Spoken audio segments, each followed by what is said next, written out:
Leadership. All my life, I've been fascinated by what makes a good leader. Are good leaders born or made? Can leadership be taught? I grew up in Arkansas.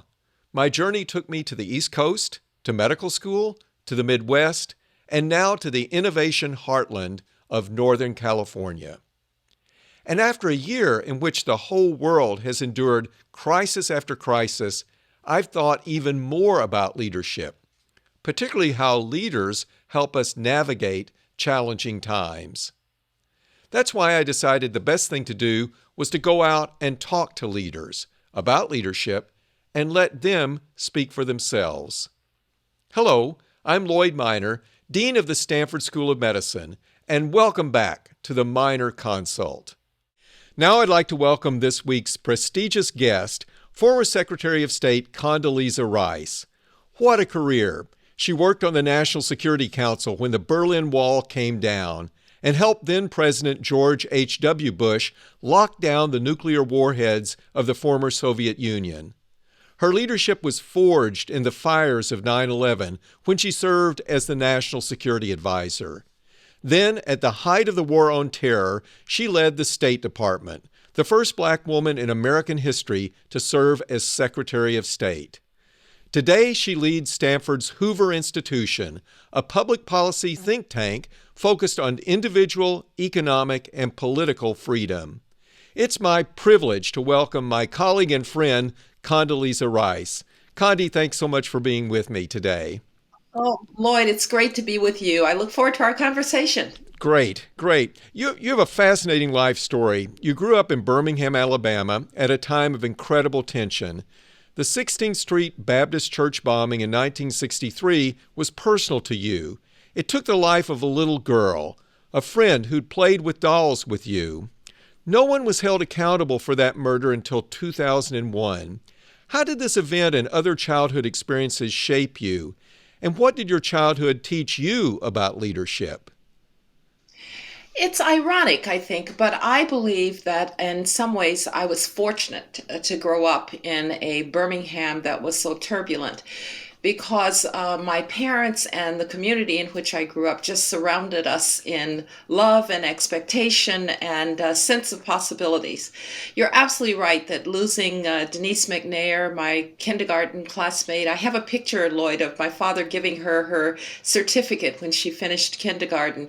And by the way, Addie Mae Collins, one of the other little girls in that church, was in my uncle's homeroom at Bernetta Hill Elementary. So these were quite personal. And yes, it was in some ways frightening, particularly at that particular time. But I just want to emphasize again, our parents in these little communities in Birmingham, all of them educated. My parents were teachers. My father was a high school guidance counselor. Told us that it was faith, family, and education. And if you had an education, no one could touch you. And so their sense of endless possibility, I think, really was transmitted to us in a way that I wish we could transmit it to our kids today.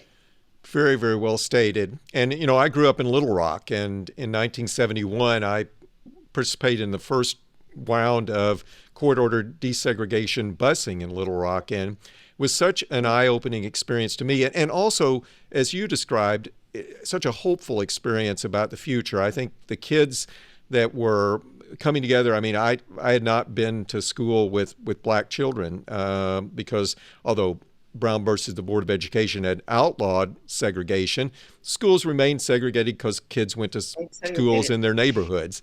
But there was such a sense of optimism and hope about the future that I hope we can captivate, that spirit moving forward. What do you think are some of the keys of moving our nation forward in a time when we're fairly divided on a lot of different issues? One of the wonderful things about Americans is that we're actually impatient for change, and that's really terrific. But sometimes impatience runs over the progress that you've made. And I think particularly for our kids or for the students that we teach, to remind them that we have come quite a long way. You were in Little Rock. You'd never had a black classmate until a quarter to busing. I was born in Birmingham. I didn't have a white classmate until we moved to Denver.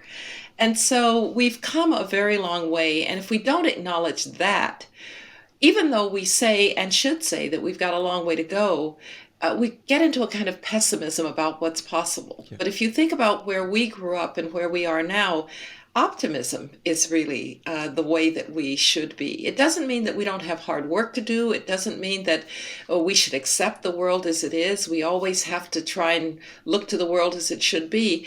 But it does mean that human beings overcome a lot, and we should expect that we can overcome the differences and difficulties that we have now. That's really well stated. Connie, how is it that you've held on to your faith in institutions and you've led so many institutions? You know, many might have deviated from that. You talked a little bit about it, but can you describe more about why you have a passion and belief for leadership and the importance of institutions, particularly in these times? Well, again, this sense of what has been possible because of these great institutions. James Madison famously said that if men were angels, we wouldn't need government. Well, I think you could say if men were angels, we wouldn't need institutions either. And in fact, these institutions, the courts, the Constitution, voting, are the way in which we express and get change in a more orderly fashion where we know the rules of the game. And that's really the role that political institutions have to play. I think, Lloyd, I've also experienced and therefore been influenced by looking at people across the world who are just trying to get the very basic liberties that we enjoy, the right to say what you think, the right to worship as you please, the right to be free from the knock of the secret police at night, and to have the dignity that comes when people have to ask for your consent if they're going to govern you. And I've been in places where people are willing to die for those just basic liberties. And so I say to myself, we are so fortunate.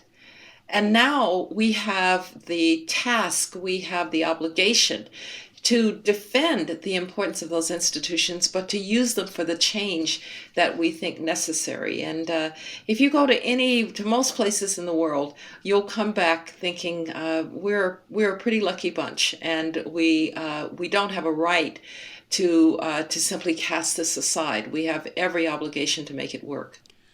So well stated. What role do we as leaders have in earning back the trust that has been eroded in institutions and in leadership in general today? How can we help to restore that trust through our actions and through our approaches to leadership?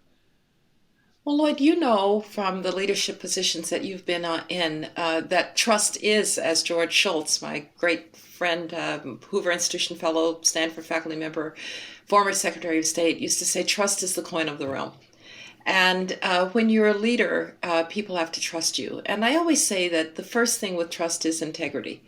And so it's actually a pretty simple definition. If you look in the mirror, are you asking people to do things that you yourself would not do? Then you are going to have a problem with integrity. Secondly, you have to be good to your word. And sometimes it's hard because you want people to feel good, but you really have to be true to your word. You can't be a gossip. Nothing breaks down an organization more quickly than particularly the leader whispering about people to other people. You really have to be transparent in important ways. And I think, Lloyd, you, and I've watched you do it as Dean of the Stanford Medical School, particularly in this really tough time of COVID-19, you have to be able to listen. You have to be able to hear what people are trying to tell you, rather than always being in transmit mode. It's very easy, particularly in a crisis, to say, I know exactly what we need to do, and therefore I'm going to transmit what we need to do. Well, you need to sometimes step back a little bit and listen to what people are telling you about their concerns, about their fears, about their anxiety. And so I've always thought that one of the most important things about being a good leader is to be a good listener. And then finally, seeing leadership characteristics in other people. Nobody leads alone. We sometimes have this image of the leader as very far out in everybody's following. Well, actually, as the organization gets bigger, that's not a very useful model. You need other leaders who are part of your team. And so I really do believe in building a team as a leader and then building trust with those people. If we can do that, then institutions will be inherently stronger and more robust. And then I think we can ask for the trust of people outside of them. On 9/11, you were the National Security Advisor. What did you and our nation's other leaders draw from to lead at such a tragic moment in history? It was a very difficult time, and to be completely honest, I think we were disoriented for several days after. I remember going to the national prayer service on that Friday, and frankly, from Tuesday to Friday was just kind of a blur. And we went then to that service, and I saw people around us who were all pulling in the same direction. Our values, our sense of patriotism, all came to the fore. I remember the Marine Choir doing the Battle Hymn of the Republic, and suddenly I felt more energized. And my point is, I realized that there were people that we could draw on as a country, that we somehow weren't alone. And that night we went to Camp David, and we actually were singing religious songs. It turns out that John Ashcroft, who at the time was the Attorney General, is a very good gospel pianist. Now, Lloyd, you and I have Yes, played together, Schumann, I that's right. believe. You know that I'm not a gospel pianist. I'm actually a really good You are a classical wonderful pianist. classical pianist. So we just let John play, and the rest of us were singing. I think you have to go to where your sources of strength are at times like that. And for me, faith was an important part of it. I'm a deeply religious person. I'm the daughter and the granddaughter of ministers. I had to go to my faith. I had to go to the sense that there were other teammates there, all the way up to the president, who had the same desires to keep us safe and wanted ways to do it. And I had to go to the spirit of the American people. On that same drive to the National Cathedral that day, there was a man standing there on the street, and he had a sign. It said, "God bless America, we will not be terrorized." Mm, I kept yeah. him in my mind's eye. I will never know his name, but he expressed for me better what America was about that day. And so you go to your sources of strength at times like that. 9/11 brought us together, and your leadership, the leadership of so many others, played a big role in bringing us together. COVID, a completely different type of crisis, of course, in terms of its origins. But COVID, I have the sense, in many respects, has divided us in ways Yes. that I would not necessarily have predicted. But what are your thoughts about that? Or is it that we're in a fundamentally different place in society today? Is it the nature of the threat from 9/11? What are the differences between the two crises? Both have been huge crises for our country, and of course, COVID for the world, and 9/11 for the world. But can you compare and contrast 9/11 and COVID-19? Well, there are really, I think, three reasons that the reaction was so Hmm. different. One is the nature of the Right. crisis. When we were attacked on our territory, first time since the War of 1812, there was a sense that they, meaning the terrorists, were attacking us and who we were, and that immediately drew us together. And so, this amorphous thing that was the virus didn't have quite the same feel of drawing us together. And so, yes, the nature of the crisis was different. There was no certainty, by the way, in either. People say, well, the certainty around 9/11, but I can tell you that in the days after 9/11, we didn't know where the next attack was coming Right. from. We were pretty sure it was coming. And so the sense that you didn't have control was there in both crises. So I don't really think that's an explanation. But there is a second element to this.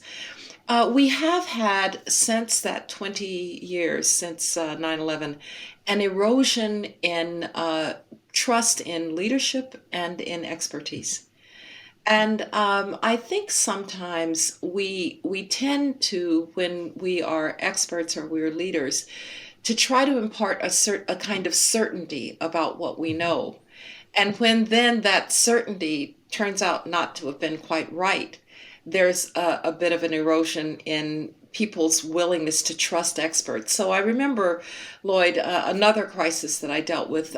We had, maybe nobody even remembers this, we had the mad cow Yes. disease outbreak, Right. and it was right around Christmas. And we decided right then the president would speak once. And after that, the Secretary of Agriculture would take over. I had the sense that in the COVID crisis, and President Trump was a different person, I would have advised don't put him up there every Hmm. day for a press Hmm. Hmm. conference because there was too much uncertainty. And every time he said something, he added to the uncertainty. And so you want your president to speak once and let the experts take the fall for what doesn't turn out to be right. And so I think that's one of the problems that we have. And then I think to experts, I would say, when you don't know, perhaps it's good to say you don't know instead of having that kind of certainty that then gets undone. And then there's one other overarching difference: social media. I am so glad that we didn't have to deal with social media and the misinformation that was starting to, and the disinformation, and people just posting crazy things on the internet, and then the fact that social media, which by the way I love, but it has a tendency to divide. I go to my bloggers, I go to my websites, I go to my aggregators, I go to my cable news channel, and I never actually talk to people who may be seeing it differently. And so I think those were the differences in the crises. Those I am not so concerned about. I am concerned about them, but I'm not as alarmed about them. What I am alarmed about is that COVID-19 showed that we are in many ways still two very different Americas. There was the America that was the laptop class. You and I never missed a beat in terms of being able to teach, in terms of being our colleagues could write their papers, could have their meetings. In some ways, it got easier. You didn't have to go and get on an airplane to go and see your colleagues. People who had to go to the shop floor or to the restaurant were unemployed. People had to go to work in your hospitals were terrified of what they were going to face. And I felt that the laptop class didn't have very much empathy for people who had to deal with the crisis differently. And that is deeply troubling to me. I agree. I agree. What will it take to rebuild empathy in the laptop class? How do we go Yeah. about doing that? We don't know each Right. other very well Yeah. anymore as a country. Our schools increasingly, if you are of means, you'll move to a district where the schools are good and the houses are expensive. And who's stuck in failing neighborhood schools? Poor kids. If you're really wealthy, maybe you'll send your kids to private schools. So we don't have that interaction anymore. If I think about the past, we don't encounter health services in the same way anymore. We don't. People don't go to national service or the military. That's become a class matter. So I've actually been an advocate of national service. Um, I don't care. You don't have to go to the military. Maybe you go to Teach for Hmm. America. I will never forget when one of my students, a blonde kid from Pacific Palisades, came in and told me that he joined Teach for America and he was going to the Mississippi Delta to teach. And I thought, oh boy, is he in for a surprise? But what a wonderful thing that he was going to go to the Mississippi Delta to teach. And so we need more ways of bridging these divides of class. And they're not necessarily even divides of race. Sometimes they are, but very often they're more divides of class. And I think we need ways to bridge those. Very well stated. Recently, you shared that you had zero desire to go back to Washington, D.C., and said it was time to move on to a new generation of leaders. So, why do you think it's time to make that transition, Condi? I think that our leaders, and I would count myself in this as somebody who won't go back, there's a certain weariness. There's a certain, I've seen it all, I've done it all. And I think there is a generation that wants to take the stage, and they should. They'll make their own mistakes. We made our share of them.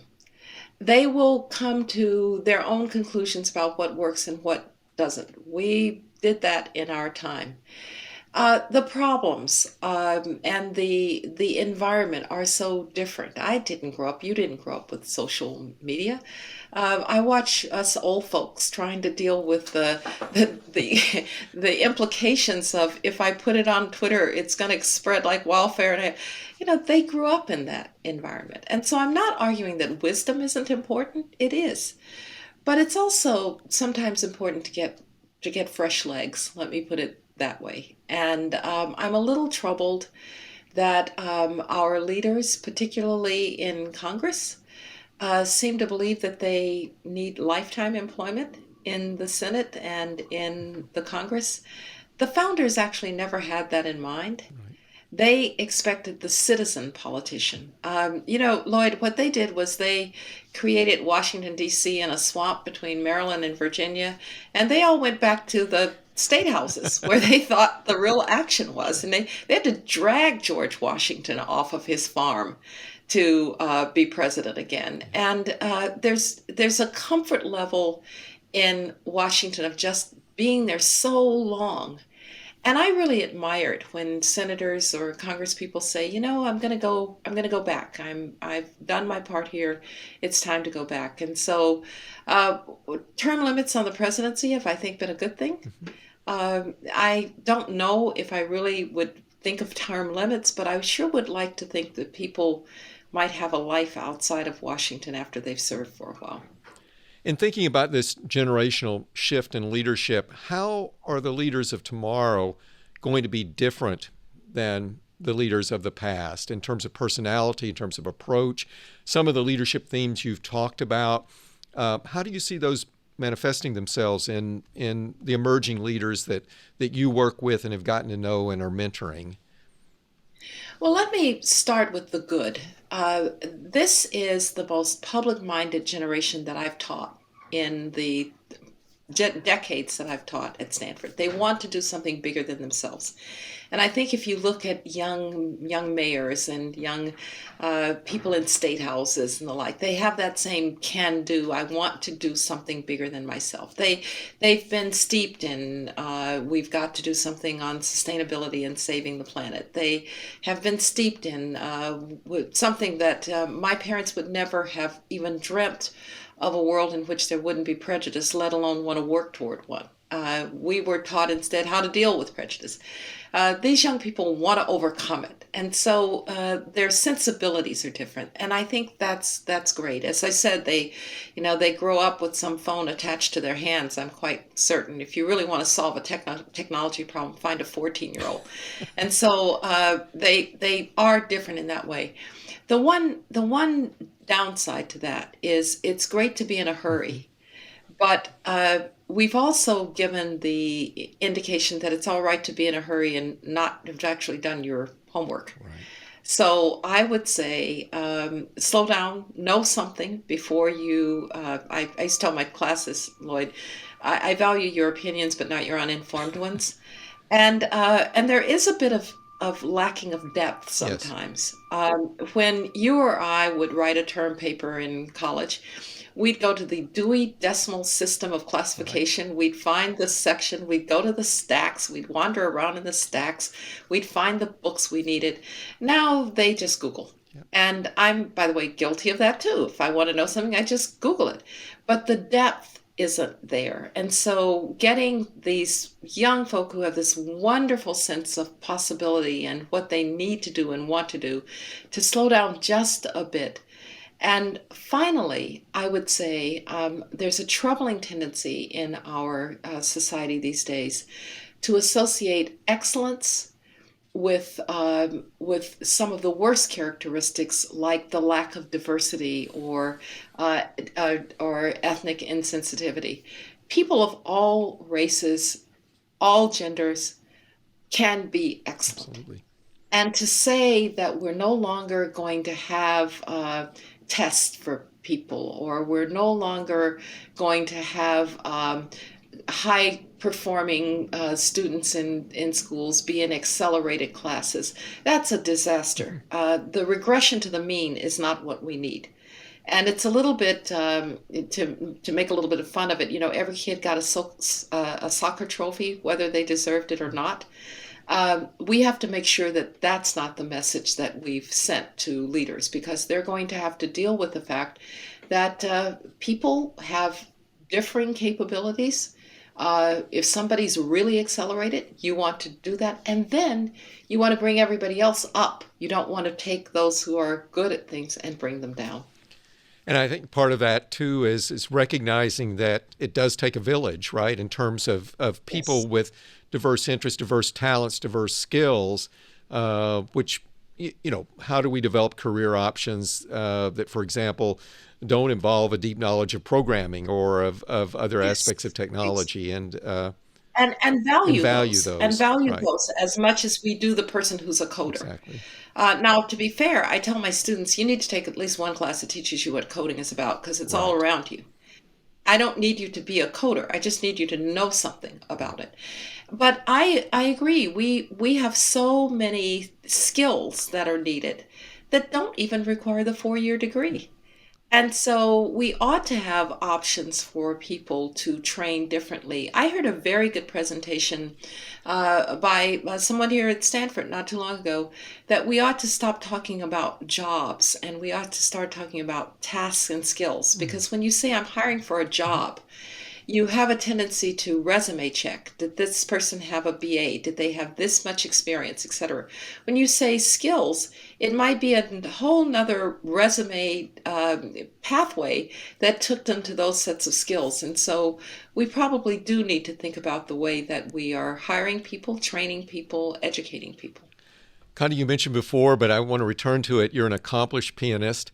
I had the privilege of performing with you the Schumann Fantasy pieces for cello and piano. And can you talk about the role that music and piano has played in your life from childhood to the present? Well, Lloyd, we have something in common, which is that you're, by the way, a very fine cellist. So we might have imagined ourselves as Emmanuel Axe and Yo-Yo Ma at some In the point. next life. We're not.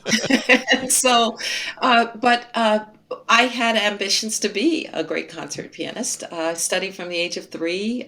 There was no doubt in my mind I was going to play Carnegie Hall. And then I went to the Aspen Music Festival School as a sophomore. End of my sophomore year, I was a piano performance major. I met those 12-year-olds who could play from sight what it had taken me all year to learn. And I thought, find another major. And fortunately, I wandered into a course in international politics that was taught by a man named Joseph Corbell. He was Madeleine Albright's father, by the way. And he turned me on to things diplomatic and Russian and international. And I'd found my second passion. But my first passion in music continues to serve me well too. I love the discipline of practicing and learning a piece to perform it with you or with someone else. I love the fact that I can get completely lost in my music. When I was in Washington as National Security Advisor and Secretary of State, I actually played in a chamber group. And it was wonderful. The cellist, who was a very fine cellist, lawyer, would call me from time to time, and he would say, "We haven't heard from you lately." And I would say, "Well, Bob, there's a war in Lebanon." And he would say, "Oh, yeah, yeah, yeah. But can you play Thursday?" These were people who really drew me out of whatever I was in. And so I think this ability to go someplace else in depth is really very important for people in high pressure situations. For me, it's always been sports with my father and music with my mother. And I'm just very grateful of that. And I will say this to anybody who's listening to this podcast who might have a child who is trying to learn to play an instrument. 2 pieces of advice. My mother, who was also a musician, when I came to her at age 10 and said, "I'm quitting, I'm tired of playing," she said, "You're not old enough or good enough to make that decision." And I'm grateful to her every day that I kept playing. But there's another piece of it. You don't have to practice an hour or 2 hours a day when you're starting out. 15 minutes a day will do. It's more the consistency. So I tell my friends whose kids are rebelling against their lessons, just tell them to practice for 15 minutes and maybe you'll keep them playing until they're good enough to play with the dean of the medical school for for a benefit. Great advice. Do you have a next major musical project you're working on? Well, I'm working on a Okay. couple. I helped to found with the Muir String Quartet, which is the in residence quartet at Boston University, a program called Classics for Kids. We raise money to put instruments into schools and to underserved schools.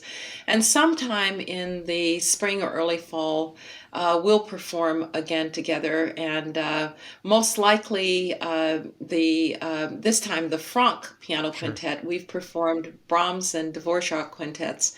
So that takes some work. And I'm also going to perform the Schumann the Schubert Fantasy, which is a four hands piece, in April with another pianist, also for a benefit. So I've got some gigs coming up, Fantastic. and I haven't been practicing very much lately, so I'd better get at it. That's wonderful. We look forward to those. You're, of course, also an avid sports fan and football fan and golfer. Um, can you describe your interest in sports and also you started golf, I believe as uh, Secretary of State, State, right? right? And Yes. There. can you describe that process and also your passion for collegiate football and football in general? Yes. I'm an only child. It was music with my mother. My father was a football coach when I was born. I was supposed to be his All-American linebacker. So he decided to teach me about sports instead. And I was a competitive figure skater. I actually competed at a reasonably high level as a skater.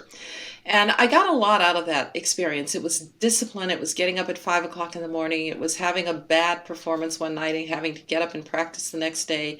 And I learned a lot from sports. And my dad, who was a very fine athlete, three sport letterman in college, football, basketball, and tennis, really nurtured my love of sports, both as a participant and as an observer or a fan. And so I still am a big fan. But I've always had a sport that I played. After I realized, Lloyd, that figure skating was not an adult sport, you can't call somebody and say, "Let's go figure skating." I took up tennis and played that. And then on vacation in Washington, D.C. with my cousin, the summer after I became Secretary of State, her husband gave her golf lessons. He gave me buddy lessons so she would go. And I'd found a new passion in golf at the age of 50. So anybody who wants to take up golf, it's never too late. I would go out whenever I could as secretary, which wasn't very often, but I figured if I could get the ball moving forward, when I came back to California, I would actually learn the game, and so I play quite a bit. It, like music, is completely transforming and transporting. You can't really think about anything else.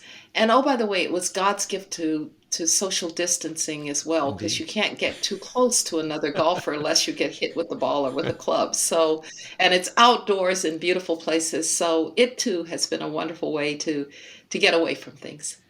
A few years ago, there was a rumor that came out that the Cleveland Browns wanted to interview you to be their next coach. Now, what skills would you have brought to that job? I think it could have been transformational. But what did you think about in terms of that opportunity? Well, the Sunday when I woke up and found out that the Cleveland Browns, quote, wanted to talk to me, which I think was always a garble. I think they wanted to talk to me as a fan. I just said that the only real skill that I would bring to coaching was a kind of devil may care belief that when you are on the football field, you just go for it. I'm actually someone who loves the game. My dad taught me the X's and O's of the game. But I was a Cleveland Browns fan for from the time I was 5 years Mhm. old, and the thing that I would have brought most was Sure. loyalty, because they have not won a championship since I was 8 years old, and yet I hang in there with them every Sunday. From the 0-16 year that went 1-31, they're finally a decent Yeah. football team again. And so I think most sports fans will tell you there's nothing more fun than when your team is winning. That's the great thing about being a fan, not a coach. Right. Just in closing, what do you see are the comparisons between an effective leader of something as complex as a football team, either collegiate or certainly professional, and being a leader of an academic institution or a governmental leader? What are the similarities and the differences of the approaches to leadership and the characteristics that you would draw out in your experience in all those arenas? Well, the wonderful thing that I love about football, and I served on the college football playoff committee for several years, choosing the four teams that would be in the playoffs, and we had a lot of coaches on that committee, and I watched them and what they looked for, and the wonderful thing about football, and it's a kind of metaphor, is that it is a team game. It is a strategic game, but what you have to count on is that everybody's going to do their job. The quarterback can't be worrying about whether or not the guard is doing his job. The guard can't be worrying about whether the tight end is doing his job. Everybody has to do their job. And that's what you want as a leader. You want a team in which everybody is responsible for what they have to do. And they're not looking over their shoulder at the other people and pointing fingers. They're doing their job and doing it well. And I think if you can bring that to any team that you're building, and the sense that we're all in this together. Now, the big difference is in football, you've got the 3.5 or 4 hours or whatever it is to get that accomplished. As a leader in anything else, you have a longer period of time to get it done, but you can't waste time. You do have, as a leader of an organization, you have to have the vision, you have to have the strategy for achieving it, and you have to have a sense of urgency, because all of us are leading in circumstances these days in which change is coming very, very rapidly indeed, and you don't want to be behind the power curve. Condi, thank you so much. And thank you for listening to the Minor Consult with me, Stanford School of Medicine Dean Lloyd Minor. I hope you enjoyed today's insightful discussion with former Secretary of State Condoleezza Rice. We'll be back next week as we continue to look at leadership during a once-in-a-generation crisis. Please send your questions by email to theminorconsult@theminorconsult.com and check out our website, theminorconsult.com, for updates, episodes, and more. To get the latest episodes of The Minor Consult, subscribe on Apple Podcasts, Spotify, Stitcher, or wherever you listen. And if you enjoyed today's episode, please rate the podcast 5 stars. Your feedback helps make this podcast happen. Thank you so much for joining me today. I look forward to our next episode. Until then, stay safe, stay well, and be kind.